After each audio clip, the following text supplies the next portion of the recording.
Okay, good morning. So today we are doing Parshas Shelach and the story of the Meraglim.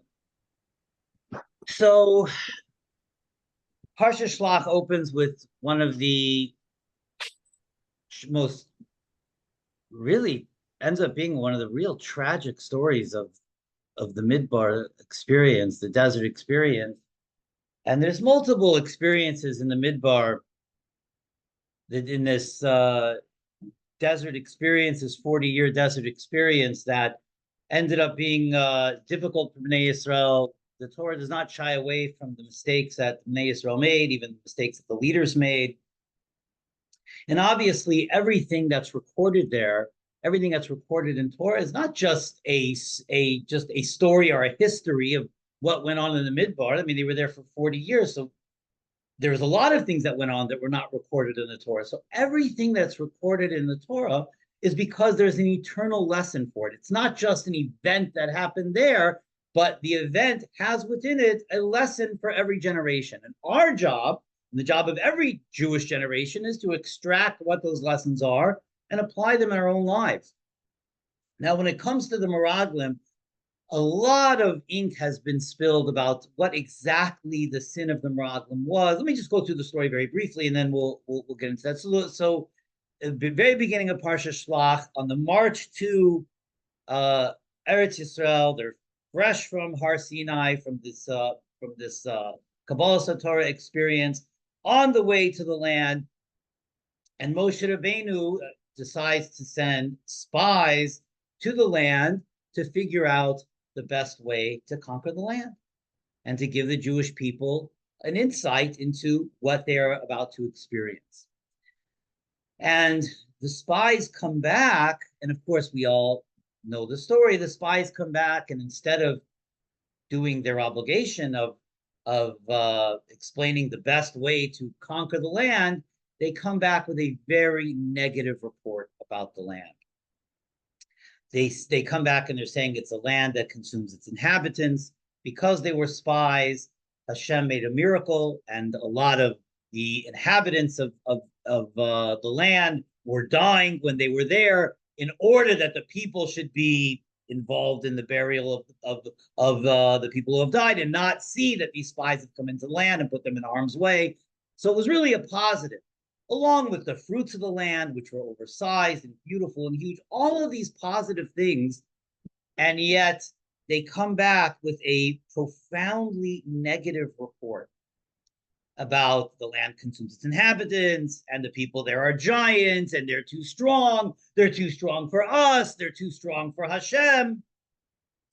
And it has a very detrimental effect on the entire Jewish psyche. Because up to this point, the Jewish people are excited about going into the land. This is what they're waiting for. This is their ultimate destination. And now they, with the report of these Meraglim, who the Torah refers to as Anashim, which, as Rashi tells us, Anashim means these were lofty spiritual leaders. These were the spiritual leaders of Klal Yisrael. And yet they came back with such a negative report. And these are the leaders. These are the rabbis. And so if they're negative, that influenced everybody else. And the Jewish people began crying out of fear.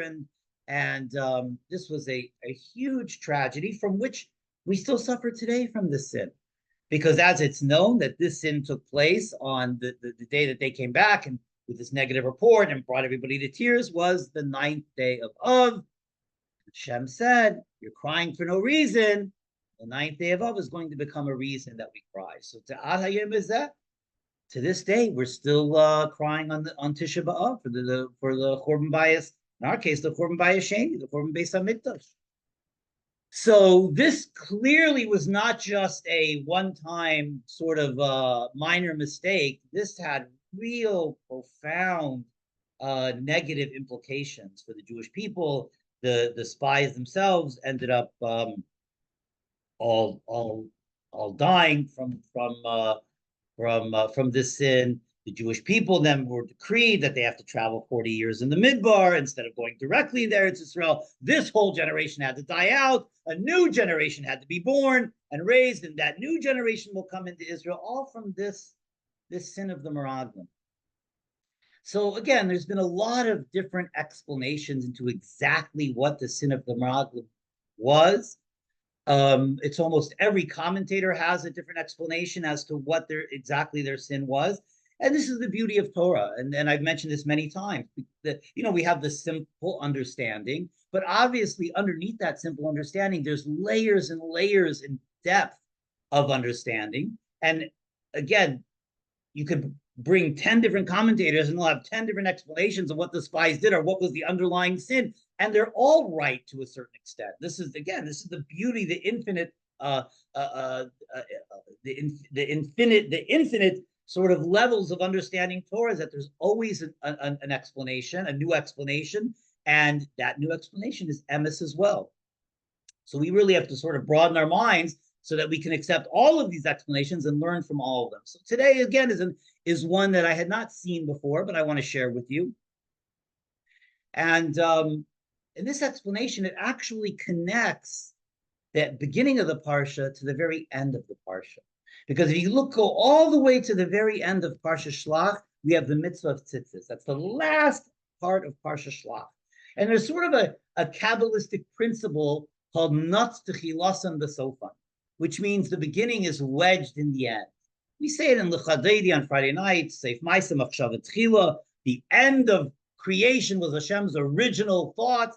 So the end is wedged in the beginning. And this is a theme throughout Kabbalah, throughout Jewish mysticism, that there's an intrinsic connection between the beginning and the end. Certainly in a Parsha, there is an intrinsic connection. We don't always see what that connection is. But today I want to try to give an explanation, not my explanation, I saw it in the Sefer, but I want to give an explanation over the beginning, the connection between the sin of the Meraglim and the mitzvah of Tzitzis. So let's begin with the mitzvah of Tzitzis, and let's see how, if this could somehow give us an insight into why would the Meraglim come back with a negative report when this was not their job, this was not their mission, this was not what they were assigned to do. How could it be that such spiritual leaders can come back with negativity that would so negatively affect Klal Yisrael? What's the underlying reason behind it? So let's take a look at the mitzvah of tzitzis. So in the mitzvah of tzitzis, the very end, and of course, tzitzis are the four-cornered garments that is a commandment for men to wear. Or I should say, when they wear a four-cornered garment, they have a commandment to put tzitzis on the garment. And the tzitzis are the fringes that we wear. And the Torah tells us what's the purpose behind this mitzvah. What's the reason behind it? That you'll see the tzitzis and you'll remember all of the mitzvahs of Hashem. Parenthetically, I have a story that I'll share with you. I should share that story. It's a good story. A story about tzitzis. There was a yeshiva bacher who was learning in yeshiva, and he was about an hour away from home, and he would travel every night to go learn in yeshiva. He was learning in college during the day, and he'd go at night to learn in yeshiva. And one day he ends up coming back home at night, and it's through a not necessarily a very good area, and he gets a flat tire. And it's like 10 o'clock at night. And he's a yeshiva bacher. He doesn't know anything about changing a tire. And he pulls into a gas station and he sees his tire exploded. And there was somebody working at the gas station there, pumping gas. And he saw as well. And the yeshiva bacher tells him, "Can you help me change my tire?" And the guy tells him, for $10, I'll change your tire. Put on your spare. Yeshiva bacher, yeah, that's a great deal. So he opens up his wallet. He has $1 there. Typically, yeshiva bacher has no money, so he tells the guy, "I'll if you help me change my tire, I can get back home. I'll come back tomorrow and bring you the $10." So the guy laughs at him. "I'm never going to see you again. I change your tire, I'll never see you again." "Well, how am I going to? Why would you come back and give me the $10? I will never see you again." And yeshiva bacher is thinking, like, what could he say to the man? And yeshiva bacher is looking down and he sees the tzitzis, and he tells the man, "You see these strings? Every day I put these on, and these remind me of God's commandments. And one of God's commandments is not to steal. And so tomorrow morning, I'm going to put these on and I'll look at these strings and I'll remember the commandment not to steal. And that will compel me to come bring $10. And the guy believed it. Guy believed it. And he changed the yeshiva boy's tire. And the yeshiva boy went home. And the next day he came back with the $10. And the guy laughed. He said, I never thought I would see you. And I just changed your tire. I felt bad. I never actually believed that you would come back. And the yeshiva told him, what do you mean? These are the tzitzis. I put these on this morning and I remembered not to steal. And of course, the first thing I did was come back. So how do I know that story? Because I was the yeshiva. That story happened to me. So I always like to tell that story. That's a true story. And it was my tzitzis that got me that tire changed. And I still don't know how to change a tire, and I'm 56. So not too many things have changed. Okay. So Re'isa Moisoi, huh? I still have $1 in my wallet. Yeah. Not many things have changed from 18 to 56. Re'isa Moisoi uzachartem kol mitzvos Hashem. Right? You should see the tzitzis and remember all the mitzvahs of Hashem. How does looking at these strings make me remember all the mitzvahs of Hashem? So Rashi gives an explanation, but Rashi's explanation is a little bit beyond the simple pshat. Rashi almost gives like a remez type of explanation. Rashi says that the word tzitzis is every letter in Hebrew has a numerical value. So the word tzitzis is numerical value 600. And then you have 5 knots in the tzitzis and 8 strings. So the numerical value 600, 5 knots, 8 strings, 6 plus 5 plus 8 equals 613. So I'll make that mental calculation and I'll remember the 613 mitzvahs. But that seems to be, again, that's more like a remez of how the tzitzis are connected to all the mitzvahs. But the Torah is saying, Ure'isa Moisei, I will see them, and immediately, not I'll see them, I'll make a mental calculation, I'll do all of the math, and then I'll remember the mitzvahs of Hashem. The Torah seems to be saying, just by looking at them, I'll instantaneously. So again, Rashi is more of a remez, but what's the simple pshat? Why does looking at these strings emerging from this four-cornered garment, how does that help me remember all of the mitzvahs of Hashem? And so another question is that the Chazal were masakin that we say, the Chazal decreed that we say the Parsha of Tzitzis twice a day in Kriya Shema, in the morning and at night. Why, the Chazal say? Because the Parsha of Tzitzis mentions Yetzias Mitzrayim. And we have a mitzvah to be Zeichel Yetzias Mitzrayim every day. So therefore, we say the Parsha of Tzitzis twice a day, so that we will mention Yetzias Mitzrayim twice a day as well. But the obvious question is that Yetzias Mitzrayim, the Exodus of Egypt, Yetzias Mitzrayim is mentioned 50 different times in the Torah. So why is specifically the mitzvah of mentioning Yetzias Mitzrayim connected to the Parsha of Tzitzis? Because there's many verses in the Torah that speak about Yetzias Mitzrayim that are not connected to Tzitzis. So why did the Chazal say we say the Parsha of Tzitzis twice a day so that we could say Yetzias Mitzrayim twice a day? Why not just mention Yetzias Mitzrayim separately from Tzitzis? Why are those two somehow intertwined? What's the interconnection there? And so I want to preface with a discussion about light and darkness, or in cheshech.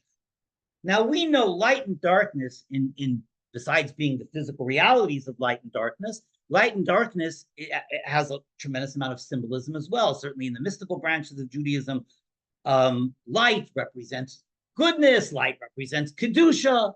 In Kabbalah, the godly revelation is referred to as or.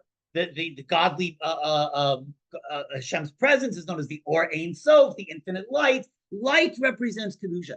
Darkness, on the other hand, is the opposite. Represents the opposite of kedusha, the opposite of holiness. But what's interesting, if you want to sort of define how the Torah looks at darkness, if you take a look in Makas Cheshech, the plague of darkness, how is the plague of darkness defined? That a person, it was so dark that a person was unable to see another human being. A person could not see his brother, could not see his fellow. That's how dark it was. But what the Torah is doing there is not just telling us the level of the absence of light or the level of darkness. The Torah is almost defining what is darkness spiritually. Darkness spiritually is a person who is so self-absorbed, who is so egocentric, that he cannot see outside of themselves. And the truth of the matter is, this is sort of the nature that we're all born with. We're all born with a selfish, sort of egocentric nature. Some people a little bit more, some people a little bit less. But if you've ever been around children, young children, you never have to teach young children to hoard things for themselves. You have to teach them to share. It usually doesn't come naturally. Sharing is something that we have to teach. Normally, young children want things for themselves, and they don't really think about anything outside of themselves. This is sort of the real defining difference in Judaism between a child and an adult. And in the bar bas mitzvah, one of the things whenever I speak to a bar bas mitzvah child who is a parent asks me, can you speak to my child, what it means to be bar mitzvah? One of the things that I always tell them is this, that really, what does it mean that you're becoming an adult at 13? And what exactly does that mean? You know, you can't go to your parents and say, hey, I'm an adult now, can I have the keys to the car? Your parents aren't going to give you the keys to the car, right? You can't vote. You're not an adult in any defining way that we define adults. And why does Judaism say at 13 you're an adult? What makes you an adult? And the answer is really this: going from darkness to light, the capacity to go from darkness to light, the capacity to go from being completely absorbed with myself like a child is. And the idea is that at 13 or 12, we have the emotional or intellectual maturity to begin to realize that there's a world outside of myself. And not only that, but I'm responsible for the world outside of myself. I'm responsible to see the sufferings of others. I'm responsible to see the needs of others. I'm responsible to understand that Hashem has demands of me and desires for me outside of just my own selfish needs. And so really the difference between an adult and a child is the capacity to look beyond oneself. And again, like the Frierdiker Rebbe said, we can't always go by the age of the passport. Sometimes you have people who are 40, 50, 60 years old, who are still children mentally and psychologically, who are still egocentric, who are still self-centered. But this is what the Torah is telling us when the Torah defines the plague of darkness as leiro ishes achiv. The Torah defines darkness as selfishness, as being self-centered, as being so self-absorbed. I can't see what others need from me. I can't see what Hashem needs from me. And I don't even think about those needs. And the Aveda of the Jew, and this is part of our Avodas Hashem and why we're here, the Aveda of the Jew is to go from darkness to light. To go from being a selfish, self-absorbed child to being an adult who realizes that your life is meant to make a difference in the lives of others. That you being born means that you matter in the whole scheme of all of creation. That's called going from darkness to light, going from selfishness to selflessness. That's going from being a child to being an adult. That's darkness to light. This is the Aveda of the Jew. To go from being self-absorbed to being able to see outside of ourselves. And so, and again, it's ultimately in so much of Judaism and the mitzvahs are about this. It's about transcending our nature. This is so much of what Judaism is, that Hashem created us with a very finite sort of a nature that's filled with all kinds of positive qualities, but also negative qualities. And our job as Jews is to learn to transcend that nature. And so many, and we talk about this in Tanya, so many, because this is the whole Tanya, the Beinoni, but so many from Yirei Shamayim, Shomer, Torah, and mitzvahs, but never transcend their nature. So the entire Judaism and the entire observance is within the confines of what I'm comfortable with, what my nature is. And Judaism demands of us, go beyond your nature. It's when you go beyond your nature. It's when you travel that that more difficult path. One of the things I would tell my boys when they would go off to yeshiva is that you'll notice, when they're leaving home. So I don't have that daily influence on them. But one of the things I told all three of my boys is that you'll see when you go to yeshiva, you'll see there are two types of boys in yeshiva. There are the vast majority who will just take the path of least resistance. And the path of least resistance means, listen, I'm going to learn and I'm going to do all the things that I need to do, but I'm not going to go beyond, above and beyond. I'm just going to do what I'm comfortable doing. I'm not going to stretch myself beyond that because that's uncomfortable. And as human beings, in this sense, we share with every other animal that we don't like discomfort, that we avoid pain, that we avoid discomfort, and we do whatever we can to sort of stay in our comfort zone. But here's the thing. In your comfort zone, you never grow. Growth never happens in our comfort zone. Growth always happens. Growth is always prefaced by discomfort. It is discomfort that causes growth. So when you go to yeshiva, don't be like the vast majority that just do the bare minimum to get by and what you're obligated to do. Utilize this time to learn to stretch yourself beyond what you're comfortable with. Learn beyond what you're comfortable with. In the Gemara, it gives an example of somebody, in the times of the Gemara, they would repeat their studies. They would do the review 100 times. But somebody who do their review 101 times, he was called an Eved Elohim, somebody who served Hashem. Somebody who only did their review 100 times, he was Asher Le'avadim, says the Talmud. He's somebody who's not an Eved Hashem. And somebody who does 101 times, says the Gemara, is an Eved Hashem. And it's bizarre. What do you mean? If I would review my Gemara 100 times, how could you not call me an Eved Hashem? And why does one extra time? Why is that the Gemara define me as an Eved Hashem? Because the 100 times was the norm. The 100 times is what everybody was comfortable with. The 100 times was the regilus.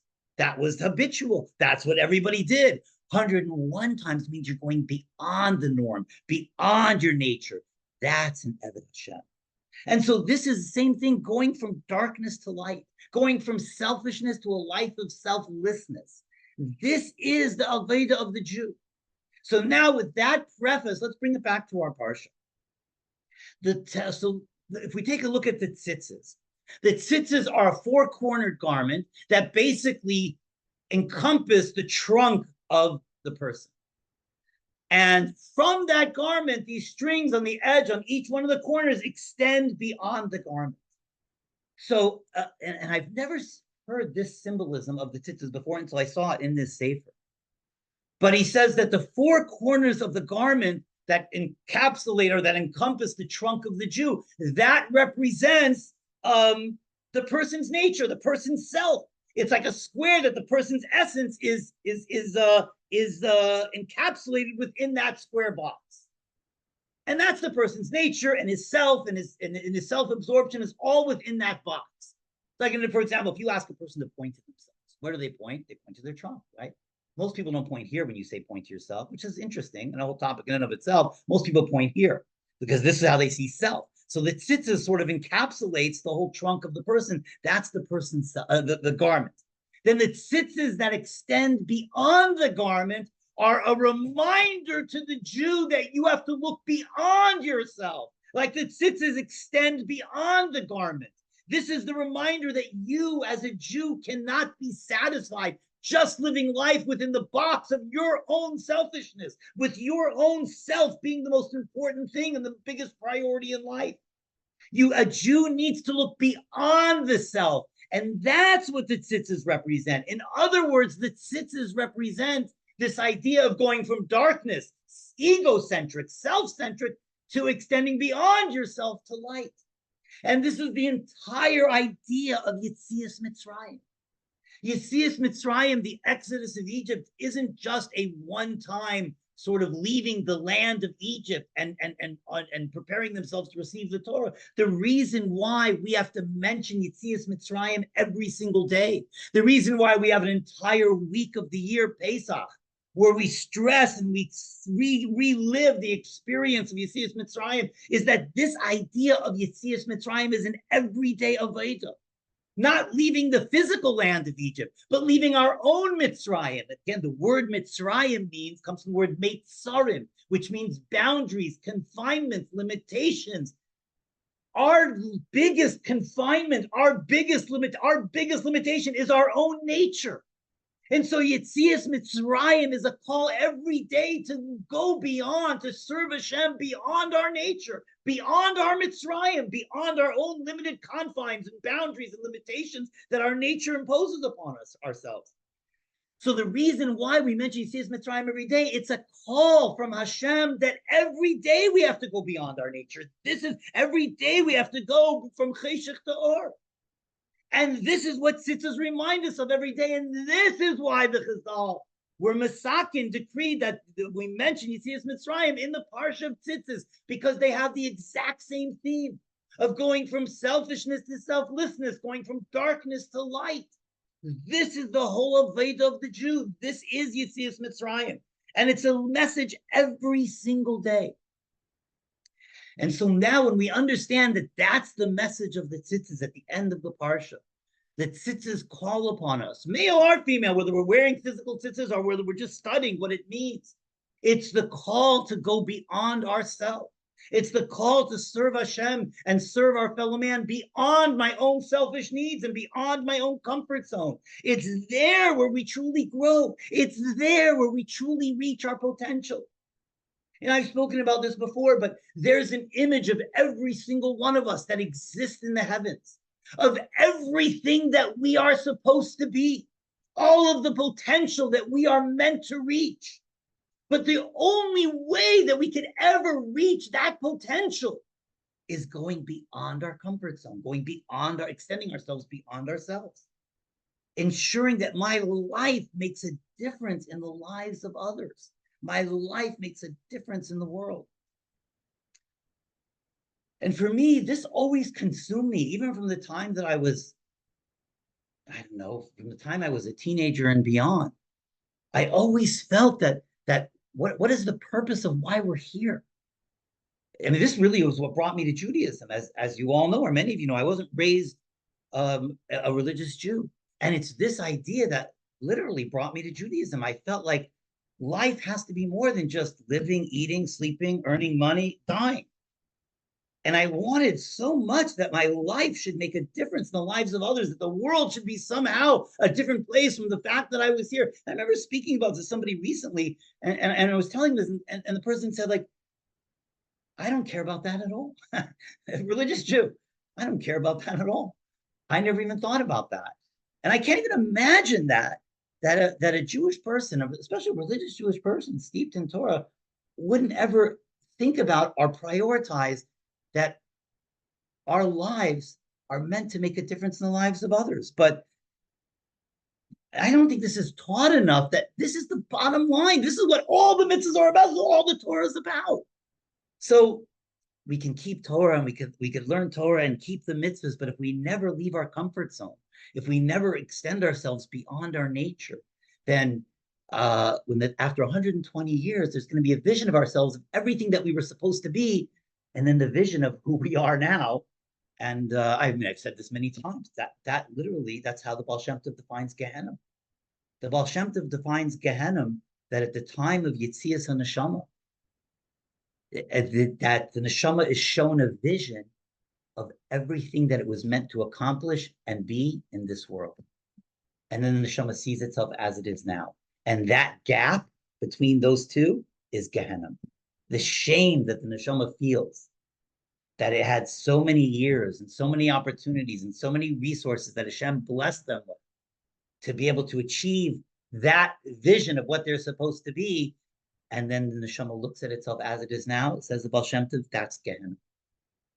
And so this is the message of tzitzis. This is the message of the end of Parshas Shelach. This is the message of Yetzias Mitzrayim. So what does any and all of this have to do with the Meraglim and how they sin? So let's bring it back to the beginning of the Parsha, to the Meraglim. One of the explanations of how could the Meraglim come back with a negative report? these were spiritual giants. These were not just regular people. I mean, imagine the greatest rabbis in Bergen County, right? Or imagine, we're at a wedding last night and there's some big rabbis there, right? I mean, Sarah, you were there. You saw the big rabbis, right? And imagine these big rabbis. I don't want to say any names. I don't want to mention them in the context of this, but imagine these big rabbis come back with a negative report and bring, how could that be? They're steeped in spirituality. So the Alter Rebbe actually has a fascinating explanation. And the Alter Rebbe says they meant positively. They meant well. And what the Meraglim felt was that if this Judaism is a brand new, it's a baby religion. They're just learning about it. All of Klal Yisrael, they just got the Torah now. They're just now obligated in all of these mitzvahs. And yes, there was a concept of Torah before and mitzvahs before, etc., that was passed down from Avram. But now it's a whole new Matan Torah experience. This is brand new. And going into the land of Israel is going to be filled with all kinds of real physical difficulties. Forgetting about and notwithstanding the fact that the actual war to conquer the land is not going to be easy. The land is filled with giants and filled with warriors, but even once the land is conquered, you see, in the desert experience, it was a completely spiritual oasis. As much as we would feel like, what do you mean, a desert is a frightening place? But not for them. They were fed by the man. So they didn't have, the water came from the miraculous bear of Miriam that followed them. They were shaded by the Anania Kavod. Their clothes literally grew on their backs. So they had food, they had sustenance, they had every single thing that they needed. So what did they do in the Midbar all day? You know what they did? They studied Torah. They studied this brand new Matan Torah experience that would infuse them with the strength to carry on this new theology of Judaism. So the Meraglim felt that if we go into the land now, and once they go into the land, they're not going to be able to spend 24/7 studying Torah. In the Midbar, it was like a permanent Shabbos almost, right? There was no work. There was no labor. All they had to do was study, meditate, daven, connect to Hashem. And so the Meraglim felt that we need more time. We're not ready to go into the land because once we go into the land, they understood this miraculous type of life is going to end. And we're going to have to become farmers. We're going to have to become laborers. We're going to have to work the land. We're going to have to make this land fertile. We're going to have to put in a tremendous amount of labor.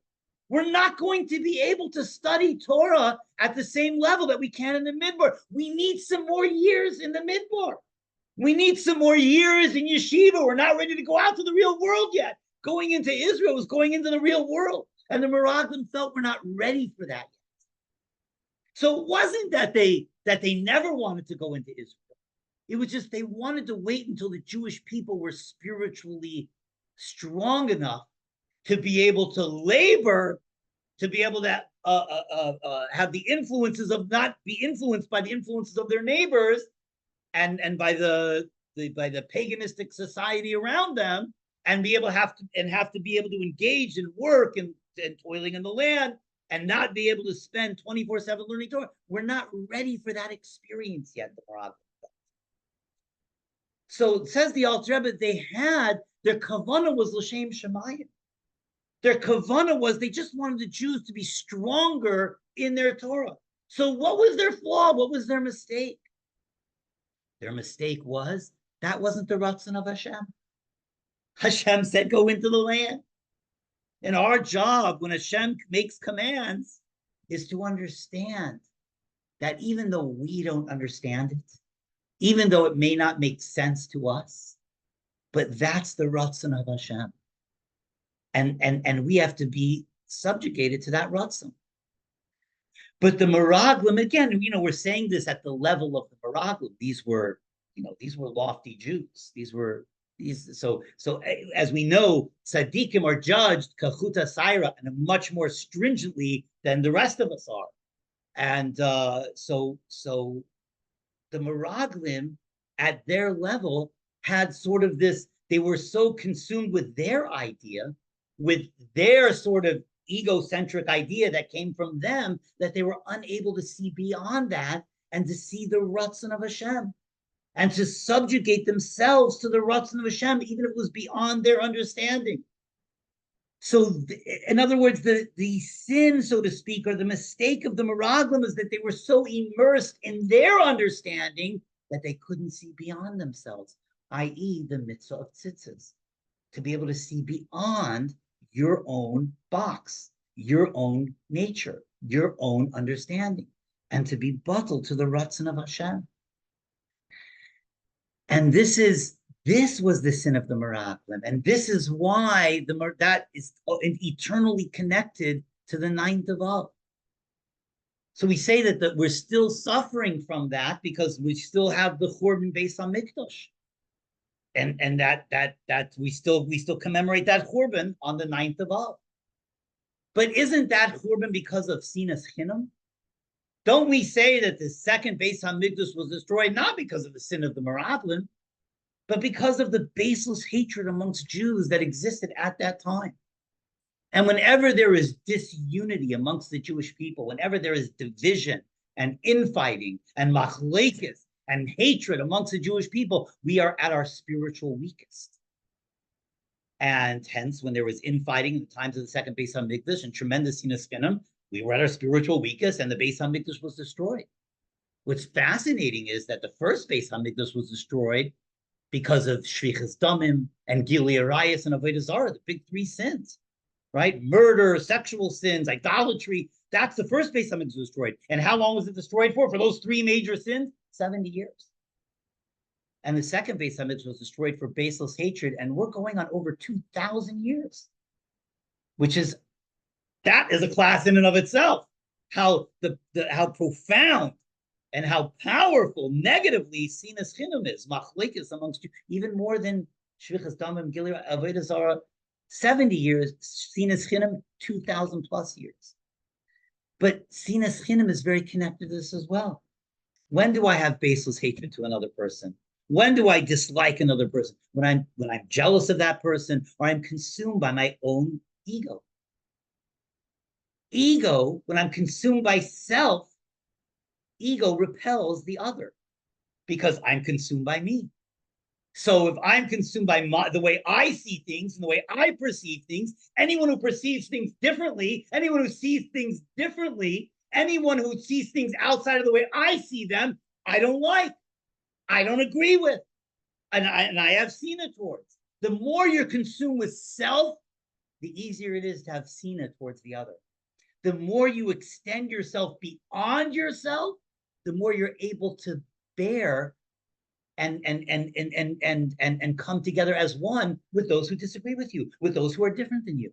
Now we know we're all different. There's no two human beings that are alike. Even identical twins are different. We all have different perspectives and different understandings and different modes of communication, and we're all different.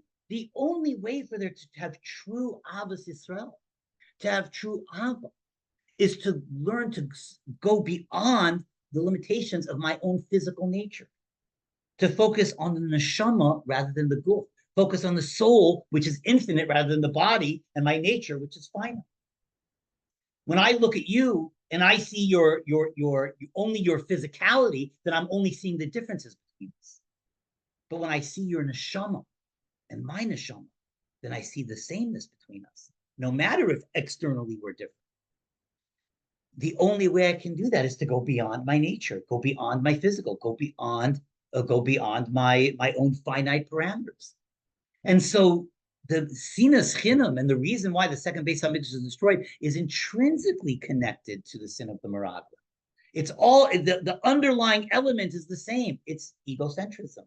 It's selfishness. It's only seeing my perspective and not being able to see the perspective of the others. The sin of the Meraglim is only seeing their perspective and not being bottled to the Ratzon of Hashem. And this is the lesson of Parshas Shelach. And perhaps this is why Parshas Shelach always sort of introduces the summer months, right? We're going into this Shabbos is Shabbos Mevorachim Tammuz. We're going into Tammuz and Av. which is the 3 week period and ending in the ninth of Av, and it's always preceded by Parshas Shelach. It's like almost Hakadosh Baruch Hu is makdim refuah l'maka. The healing Hashem gives us before the curse. Before we get into the 3 weeks, before we get into Tammuz and Av, we read Parshas Shelach, the story of the Meraglim and the mitzvah of Tzitzis to teach us if we want to move, if we want to bring back the Beis HaMikdash, if we want to bring Mashiach, if we want to end the Gullus, the key is understanding the story of the Meraglim and the mitzvah of Tzitzis, going beyond our nature, serving Hashem beyond our nature, ensuring that my life makes a positive difference in the lives of others, even those who I don't know, specifically those who I don't know, and but even those who I do know, and even those who I'm closest to.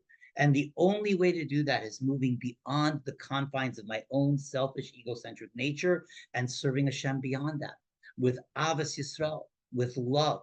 And that is how we will ultimately bring the second Beis HaMikdash back. So Parshas Shelach is really sort of the preface to the summer. It gives to the summer months of Tammuz and Av. Let's serve a Kadosh Baruch Hu with selflessness. Let's not continue to repeat the selfishness of the Meraglim. Again, at their level, these are high, lofty Jews, but at their level, let's not repeat that selfishness of only being able to see my perspective and not being able to extend myself beyond myself. This is the key to marriage as well. This is absolutely the key to marriage as well. The only way to have real shalom, because when you have two egos automatically clash. And so many people go through lives and their entire married life clashing with two egos. But it's when both sides of the marriage, the husband and the wife, go beyond, serve Hashem and learn to extend themselves beyond their ego, beyond their self-centeredness, and learn to serve each other, learn to make a difference in the lives of each other. It's when two couples want to outserve each other is when you have a real successful marriage, and that is going beyond your nature. There's so much here, and this is a lesson for life, one of the most powerful, important lessons for life, the story of the Meraglim and the Parshas of Tzitzis. So Amir Hashem, every one of us will internalize this message, strive to serve Hashem, and review our learning that 101 times. Go beyond our nature. When it's difficult to get up in the morning to daven on time, and I want to hit that snooze button, I get up. I push myself beyond my nature. There are the rewards of going beyond our nature because Hashem responds to us mida keneged mida. If we serve Hashem just according to our nature, and if we're going to be subservient to the laws of nature, including our own nature, then Hashem makes us subservient to the laws of nature, and we're like a sheep among 70 wolves. If we're asking Hashem for that shmira elyener, for that divine protection that a sheep among 70 wolves needs, we're asking Hashem to go beyond nature. The way to trigger Hashem to go beyond nature is us going beyond our nature. So Amir Hashem, when we go beyond our nature, then HaKadosh Baruch Hu will respond in kind, will remove the facade that we call nature over the world. So when that facade is removed, the entire world, as it says when Mashiach comes, the entire world will be able to see that Hashem Echad Ushma Echad. And so Amir Hashem, we should all serve Hashem beyond our nature, trigger Hashem to remove the facade of nature and bring Mashiach Tzidkenu b'imheru v'yameinu. Amen. Okay, so we're going to say capital. So we could say we're going to say capital one. What do we say? 121. 121. So let me just pull it up here for our safety and security of Achenu b'nei Yisrael, wherever they may be, and certainly our warriors in the IDF and all of those who are held hostage. Rachmana litzlan, should Kadosh Baruch Hu should answer our tefillas, and our job is to do our job here and not only just say the Tehillim, but serve Hashem beyond nature, so that Hashem brings Mashiach that we all need and brings all of the salvation and healing to all of Klal Yisrael. Okay, 121. Shir lamaloi sesainai harri miyayin yavoy Ezri mi madinai eisei shamayim biaretz ayitin l'meraglecha yanim shemrecha hine l'yanim l'yishan shemer Yisrael Adinai shemrecha l'netzilcha ayad yaminecha yemam hashemesh l'yikacha v'yareach b'layla Adonai yishmarcha mikara yishmer es nafshecha Adonai yishmer teis l'v'yecha mi'ata v'yad eilam. Thank you so much for joining, everybody. We'll see everybody in Mirz Hashem next week. Thank you.